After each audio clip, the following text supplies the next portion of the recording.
Assalamualaikum warahmatullahi wabarakatuh. Salam sejahtera, selamat petang semua. Hari ini cikgu akan meneruskan lagi isi pembelajaran kita pada hari ini untuk sains tingkatan 5 KSSM bab 8 yang bertajuk daya dan tekanan. Hari ini cikgu akan fokus pada 8.1 iaitu tekanan dalam bendalil. Apakah yang dimaksudkan dengan tekanan dalam bendalil? Kenapakah terdapat tekanan di dalam bendalil? Adakah anda percaya bahawa semakin dalam kita dalam bendalil, arus kita semakin ke dalam bendalil, contohnya ke dalam sungai ataupun laut, tekanan akan bertambah. Sama seperti kita menyelam ke dalam laut, semakin dalam kita menyelam, semakin tinggi tekanan yang kita akan dapat rasai. Okey, jadi itu kita akan panggil tekanan dalam bendalil. Okey, pernah tak anda melihat gambar ini? Okey, gambar yang berwarna merah ini. Okey, ini nampak tak? Okey, pernah tak anda lihat gambar foto 8.1 ni? Dia ada roda, ada bahagian ni untuk menahan objek di atas, dan kita ada ni macam boleh diturunkan dan dinaikkan. Pernahkah anda melihat gambar seperti ini? Apakah alat ini? Alat ini beroperasi berdasarkan kesan tekanan dalam bendalil hidrolik dalam sesuatu sistem tertutup. Sistem tertutup merupakan suatu sistem fizikal di mana dirim tidak dapat masuk atau keluar daripada sistem tersebut. Namakan bendalil dalam alat ini. Berdasarkan rajah 8.1a nanti, air dari lubang paling bawah, lubang yang paling bawah ni, yang paling bawah akan terpancut paling jauh. Nanti kita buktikan melalui gambar.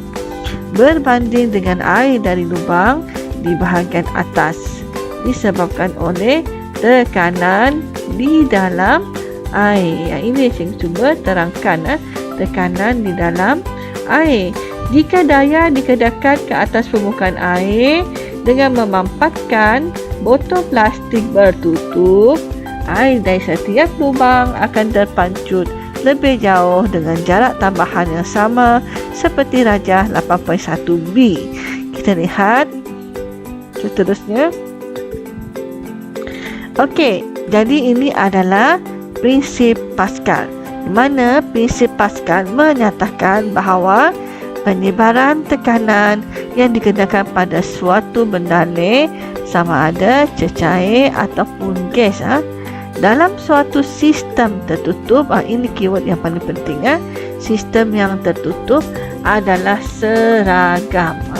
Apa yang cikgu gariskan ini adalah keyword yang penting dalam definisi bagi prinsip Pascal. Pada keseluruhan bendalil dan tersebut dan ke semua arah. Ini adalah maksud prinsip Pascal, definisi dia. Okey, kita lihat gambar rajah di bawah. Ada dua gambar rajah, naik ke sikit. Rajah 81, penyebaran tekanan seragam pada air di dalam botol plastik bertutup. Untuk A, tiada tekanan tambahan dikenakan ke atas air. Jadi kita boleh melihat, tengok air yang dipancut paling jauh adalah di kedudukan yang di bawah sekali. Di kedudukan mana ni? Di kedudukan Z, kan? Z. Jadi dia terlebih jauh berbanding dengan yang kedua dan yang atas sekali. Atas sekali akan terpancut lebih dekat dengan botol. Kalau kita berikan tekanan tambahan, maksudnya kita picitkan lagi botol tersebut, apa akan terjadi? Ia akan memberi tambahan tenaga dan ia akan pancut lebih jauh. Dan ia tekanan ke atas tambahan dikenakan ke atas air itu adalah sama. Jadi dia cuma tambahan saja daripada tekanan yang dikenakan. Okey, ini pula adalah gambar bagi prinsip Pascal ataupun kita panggil operasi sistem hidrolik. Dia terdiri daripada ombak kecil di mana ada daya yang kecil dikenakan dan juga ombak yang besar di mana ada daya yang besar dikenakan di bahagian ini. Dan ini pula adalah satu sistem yang tertutup di mana semua cecair ataupun benda akan dialihkan secara sama rata ke seluruh tempat di dalam bahagian ini. Okey, mengikut prinsip Pascal, tenaga yang dikenakan oleh ombak kecil adalah sama dengan tekanan yang dihasilkan pada ombak besar. Maksudnya di sini tekanan di sini akan sama dengan tekanan yang dihasilkan di bahagian ini. Walaupun bahagian ini dia punya tekanan nampak lebih kecil berbanding di sini. Cuba lihat ni, daya input dikenakan ke atas, ombak kecil akan menghasilkan tekanan. Ini dia akan hasilkan bila ditolak ke bawah dengan daya 20 Newton dengan luas ombak hanya seluas 2 cm padu. Ia tekan ke bawah dan cecair bendalih ini akan mengalir secara seragam melalui bendalih di mana ia akan menolak di sini. Jadi daya output yang besar akan dihasilkan pada ombak yang besar. Ini luasnya 100 cm padu, lebih besar dan lebih luas, dan dalam masa yang sama kita akan dapati beban ini terangkat ke atas. Magic kan? Kalau dia tolak dengan gunakan daya yang kecil saja, dia boleh angkat beban yang sangat besar di sini. Itu adalah prinsip Pascal. Okey, dalam persamaan, tekanan pada ombak kecil adalah sama pada tekanan pada ombak besar. Jadi tekanan kita ada formula daya bahagi dengan luas. F sama dengan, kalau kita ingat lagi, kalau formula daya kan tekanan kan, kalau daya lah F P bahagi A. Tengok, F sama dengan P bahagi A kan. Jadi kalau tekanan kita pusingkan balik sajalah. Tekanan sama dengan F bahagi A. Jadi untuk tekanan ini daya dibahagikan dengan A. Untuk ini daya dibahagikan dengan luas. Jadi formulanya adalah daya dibahagi dengan luas. Bahagian ni kita gunakan untuk ombak kecil. Ini untuk ombak yang besar tadi. Okey. Okey, dia dah ni. So, daya input bahagi luas ombak kecil akan kita samakan dengan daya output bahagi luas ombak yang besar. Jadi kita dapat daya input tadi 10 Newton. Daya output tidak ada sebab kita nak cari daya output. Luas permukaan adalah 2 cm padu. Untuk yang bahagian lebih luas tadi 100 cm padu. Kemudian kita darab silang saja. Kita akan dapati nilai daya outputnya adalah 500 Newton. Okay. Besar kan? Kalau dibandingkan dengan kita menolak dengan daya 10 Newton saja. Okey. Okey. Aplikasi prinsip Pascal dalam kehidupan harian kita. Ini adalah gambar yang cikgu tunjukkan awal tadi ya. Jadi nama peralatan ini adalah jack hidrolik untuk mengangkat kereta yang digunakan supaya kita boleh buat pemasangan tayar dengan lebih mudah di sini ya. Jadi sistem hidrolik diaplikasikan untuk melakukan kerja berat dengan menggunakan daya yang kecil. 3 contoh aplikasi prinsip Pascal dalam kehidupan harian ialah jet hidrolik, yang seperti inilah, ni adalah jet hidrolik, brake hidrolik dan kerusi rawatan gigi. Percaya tak kalau cikgu bagi tahu kerusi rawatan gigi juga menggunakan sistem Pascal ataupun prinsip Pascal dalam kehidupan kita. Okey, sistem jek hidrolik atau jek hidrolik ini lazimnya digunakan untuk mengangkat beban berat seperti kereta di bengkel, membaki kereta. Cuba operasikan sebuah jek hidrolik. Okey, Rajah 85 menunjukkan struktur sebuah sistem jek hidrolik. Ini adalah sistem jek hidrolik di mana terdiri daripada omboh kecil di sini, di mana ia akan menekan semua cecair ini untuk mengangkat beban di sini. Tapi kita ada dua injap sini, injap di sini dan injap di sini. Ini pula tuas yang kita akan naikkan dan turunkan. Bahagian ini adalah liang udara serta takungan cecair, di mana bahagian ini adalah injap pelepas. Penggunaannya nanti kita akan bagi tahu apa penggunaan injap pelepas ni. So ini adalah omboh kecil tadi, ini pula adalah omboh besar dan ini adalah beban yang sangat besar. Okey, prinsip operasi sistem hidrolik. Prinsip asas dalam sistem hidrolik ialah pemindahan tekanan.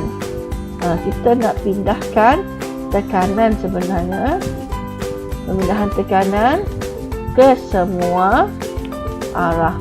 Kita pindahkan tekanan, bukan tenaga tetapi tekanan ke semua arah berdasarkan prinsip Pascal. Seperti kita belajar tentang prinsip Pascal sekarang. Sistem hidrolik digunakan untuk membuat kerja berat seperti menghasilkan daya output yang besar untuk mengangkat beban yang berat. Kita gunakan daya yang kecil untuk mengangkat beban yang berat. Perhatikan dan fahamkan contoh berikut yang menunjukkan operasi sistem hidrolik. Sistem hidrolik terdiri daripada dua silinder beromboh dengan luas permukaan yang berlainan. Okey, bendana yang lazim digunakan ialah kita gunakan air ataupun minyak sahaja. Air ataupun minyak. Air atau minyak kita gunakan kerana ia tidak mempunyai bentuk yang tetap dan juga tidak boleh dimampatkan. Okey, tidak boleh dimampatkan. Okey, dalam sistem jek hidrolik, tuas ditolak ke bawah dan ke atas. Tuas yang tadi yang saya tunjukkan dalam gambar ditolak ke bawah dan ke atas secara berulang-ulang untuk menolak omboh besar yang berbeban ke atas. Kita nak pastikan ia bergerak ke atas dengan injap pelepas tertutup. Sekarang ni, dalam keadaan sekarang, kita sudah menutup injap pelepas. Kenapa kita perlu tutup? Ada sebabnya. Okey, sebaliknya, apabila injap pelepas terbuka, omboh besar yang berbeban akan turun kembali ke kedudukan asalnya seperti 8.6, 8.7 dan 8.8. Ini bermaksud apabila kita hendak turunkan sebuah kereta selepas kita mengangkatnya tinggi, kita perlu lepaskan injap pelepas. Tujuannya untuk mengalirkan keluar air yang kita isi penuh tadi, yang menahan air itu daripada keluar. Jadi kita perlu lepaskan injap, bukakan injap pelepas. Okey, sekarang kita tengok operasi sistem jek hidrolik yang pertama. Ia boleh digunakan untuk menambah ketinggian omboh besar yang berbeban. Okey, tuas ditolak ke bawah dan injap pelepas tertutup. Semasa tuas ditolak ke bawah, injap pelepas akan mula tertutup. Injap A tertutup dan injap B pula akan terbuka. Jadi tuas ditolak ke bawah dan ke atas beberapa kali untuk menaikkan beban ke ketinggian yang dikehendaki. Jadi di sini adalah fungsi, dan ombak kecil akan mengenakan tekanan ke atas cecair. Maka injap A akan terbuka di sini. Semua tekanan dan cecair ini akan dialihkan seterusnya terus ke bahagian beban dan dia akan mengangkat beban itu ke atas. Jadi ini adalah ombak besar akan naik. Nah, ini adalah keadaan di mana injap A tertutup, yang udara dibuka, takungan air di sini dan injap pelepas tertutup. Okay, di sini cecair memindahkan tekanannya ke ombak besar berbeban lalu menolaknya ke atas. Itu yang sebabkan kereta tu boleh naik ke atas. Okey, yang kedua, mengekalkan ketinggian ataupun kedudukan ombak besar. Okey, yang pertama, bila toras ditolak ke atas, cecair dari takungan mengalir ke bawah. Ombak kecil melalui injap A yang terbuka. Jadi injap A ini akan terbuka sedikit, manakala injap B akan tertutup. Jadi air akan mula masuk ke dalam ni. Air masa ni injap pelepas masih ditutup ya. So, tekanan cecair yang tetap dikenakan pada ombak yang besar akan mengekalkan kedudukan ombak besar di sini. So, kedudukan ombak besar akan dikekalkan. Jadi, pekerja bengkel bolehlah membaiki kereta di bawah kereta dengan selamat.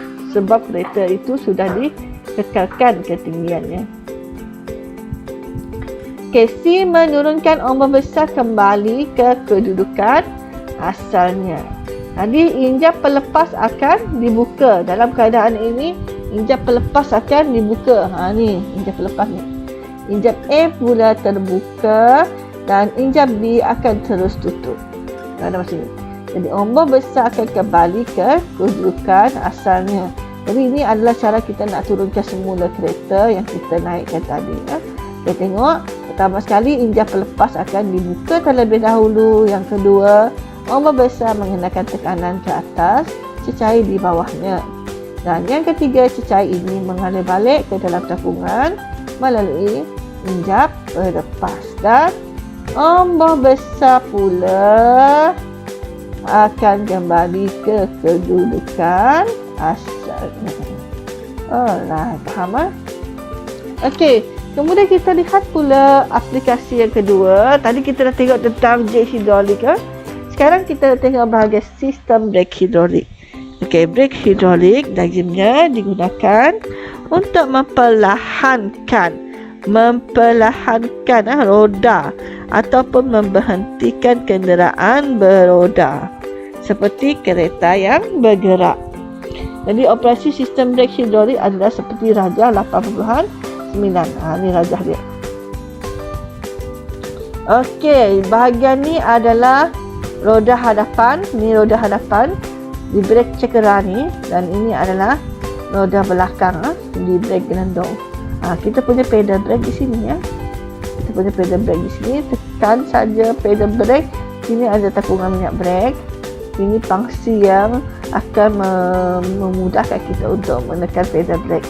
Nombor utama, silinder utama, pipe logam. Tengoklah nombor ni ya. Bila kita tekan saja brake ni, dia akan pergi terus ke nombor 2. Cecair itu akan mengalir melalui warna kuning ni. Kemudian sampai ke silinder brake dan piring keliri dipasang pada roda depan.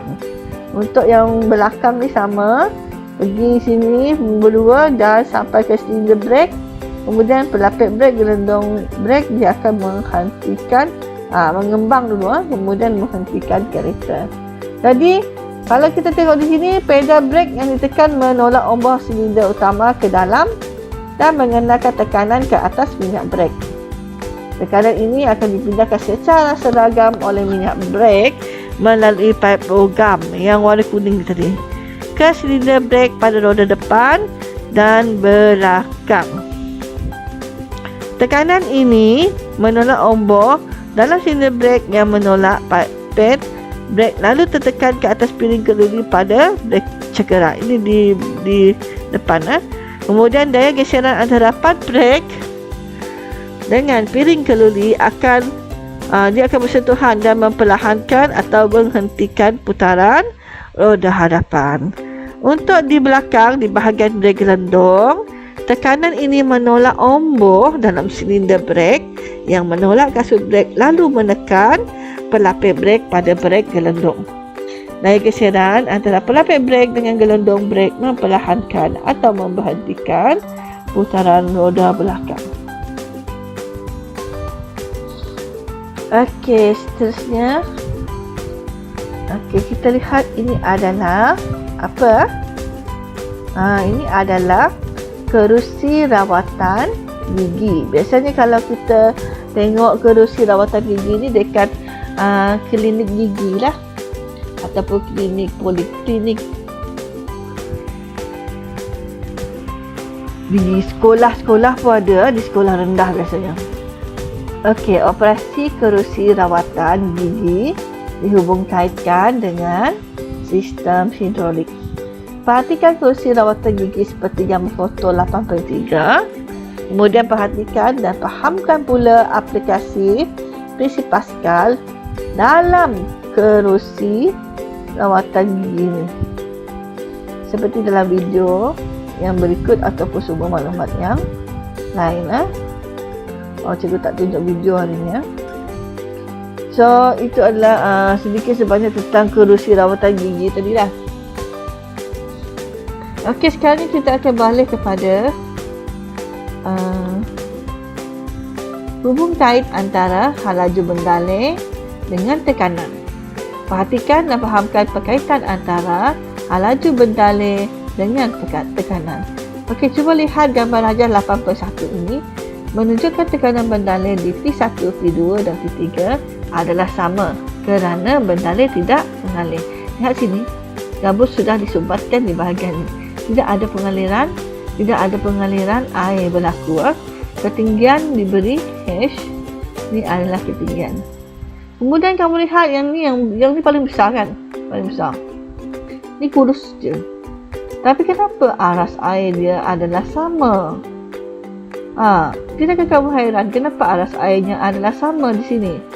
Okey, dia mesti sama sebab tidak ada pengaliran air yang berlaku sebab ia ditutup. Ini adalah sistem yang tertutup. Kemudian kita lihat pula contoh seterusnya. Okey, ini pula adalah tube venturi yang sudah kita buka hujungnya. Cuba lihat di sini. Cuba lihat di sini, ini tidak ada ni kan. Tidak ada penutup. Tidak ada penutup. Di sini tidak ada penutup. Dia dibenarkan mengalir. Jadi air akan mengalir lebih laju dari sini ke sini. Tetapi kita ada satu ruangan yang sempit di sini. Ruangan yang sempit sini. Sudah pastilah di sini pengaliran air lagi laju berbanding dengan P1 dan P3. Betul tak? Sebab dia melalui ruangan yang sempit. Jadi tiub venturi merupakan tiub tidak seragam. Ini kita panggil tiub venturi yang tidak seragam. Dengan bahagian tengah lebih sempit. Dalam rajah 8.11 ini, apabila bendaleh mula mengalir, hal laju bendaleh di P2 adalah lebih tinggi daripada hal laju P1 dan P3. Semakin sempit bahagian tiub venturi, semakin rendah tekanan dalam bendaleh. Ingat semakin sempit ruang di dalam tiub venturi,